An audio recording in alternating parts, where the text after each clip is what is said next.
સગાઈ પહેલા તો તમે એવું કહેતા કે હું તારી કસમ ખાઉં, હું મસાલા છોડી દઉં. તું આ મસાલાનો ડટ્ટો હોય કે ગલફોડાનો ભયો એ સારું લાગે? મહેમાન આગળ બોલતા પોણીનો લોટો લઈને તું આવો અને હું કંઈ પૂછ દઈને પિચકારી માર્યું સાઈડમાં મહેમાન આગળ, એ સારું લાગે? ના ખવાય. બંધ કરો મસાલા ખાવાનું, બંધ કરો. શરીરને બી નુકસાન કરો, પૈસાની બી બરબાદી કરો. ચોકન શરીરને નુકસાન કર્યું? નુકસાન જ થાય નથી. છેલ્લા 10 વર્ષથી ખાઉં હું, એક દવાખાનામાં જ્યો નહીં કે ડૉક્ટરનું ઇન્જેક્શન મેં લીધું નહીં, ચોથી શરીરને નુકસાન થયું કે? એ તો હમણાં ખબર ના પડે. ગયડા થાવ ને, ગયડા એટલે કેન્સર થાય. અચ્છા, તો ગયડા થઈએ ને તો પણ સારું હક. આ તો ગયડામાં ખોટા રીબાવું ને હોબાવું, એના કરતાં વહેલા જવાનીમાં જ નીકળી જઈએ એક મસાલો ખાઈને. કેમ? તું ખોટી હે ને છોકરાના વહુઓના ઠુહા ખાજે, અમે વહેલા નીકળી જઈશું માવા ખાઈને. પણ પૈસા તો બરબાદ થયા ને. જ્યાં બરબાદ થયા પૈસા ભાઈ? ચોકણ મારે કોઈના જોડે માગવા જવું પડ્યું કે ચોકણ તી વસ્તુ કોઈ માગ્યું અને મેં તને ના લઈ આપ્યું? તું જે માગે એ બધું તો લઈ આલું, તો ચો પૈસા બરબાદ થાય આપણા જોડે? પૈસા એમાંથી કહું ને. તો મહિનાના કેટલા પૈસા થોય આ મસાલા ખાઈને? મહિનામાં 5000 રૂપિયાના મસાલા ખાઉં. 10 વર્ષથી ખાઓ ને તો 6 લાખ રૂપિયા થયા. તે આ 6 લાખનું તમે મને 500 તળાનું હાર બનાવીને આલત. તે હાર તો બનાવ્યો 5 છોલાનો, તો બીજો બનાવીને આલત. બે હાર હું કરવા ભેગા કરવા? પેર કઈ બનાવ્યો પેર? હા તો હાર નહીં તો આપણે ગાડી લોત ને. તો ગાડી છે ને આપણે, તો બીજી લોત 5-6 લાખમાં. એટલે પણ 2 ગાડીઓ શું કરવી? એક ગાડીમાં આપણે 2 જણો આવી ગયા ને બીજો આડોશ પડોશ ને બિહારા હે, તો 2 ગાડીઓ તો ભેગી કરવાના આવે ગોડી. તમારા જોડે તો બેસ કરવી જ બેકાર. પણ પૈસા તો બરબાદ થાય જ છે ને. બરબાદ આપણા જોડે સુઈમય ખાઈએ છીએ એમ ભાઈ, તો કોઈના જોડે માગવા ના આવે. હા, કર દો મસાલા બંધ કરો. તું મગજમારી કરે નહીં, કચકચ કરે નહીં. સગાઈ પહેલા તો તમે એવું કહેતા કે હું તારી કસમ ખાઉં, હું મસાલા છોડી દઉં. સગાઈ પતી ગઈ, લગ્ન બી થઈ ગયા, 1 મહિનો થઈ ગયો, તોય આ મસાલો ખાઓ તમે હજી?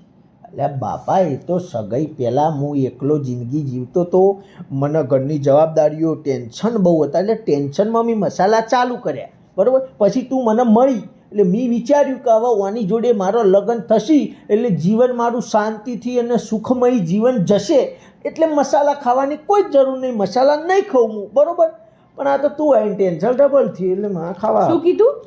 કોઈ નહીં, એટલે હવે તું આવી એટલે હવે કીધું મસાલા છોડો, ટાઈમ આવશે એટલે છોડી દો. બસ. ક્યારે આવશે ટાઈમ? ટાઈમ આવે યાર, થોડા હવે ધીરે ધીરે હું ટ્રાય કરું હું અને પછી છોડી દો એક દાડો. સારું, હજી હાલ બી ટેન્શન હે તમારું, કેવું એવું થાય હે ને?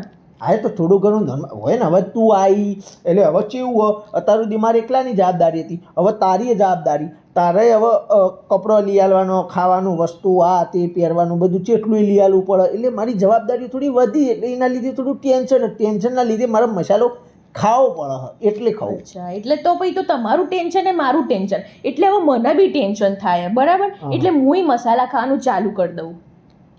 ના ખવાય બૈરોન મસાલો ખવાતો છે? કેમ, કઈ પુસ્તકમાં લખ્યું પુરુષે જ ખાવાનું, સ્ત્રીએ નહીં ખાવાનું?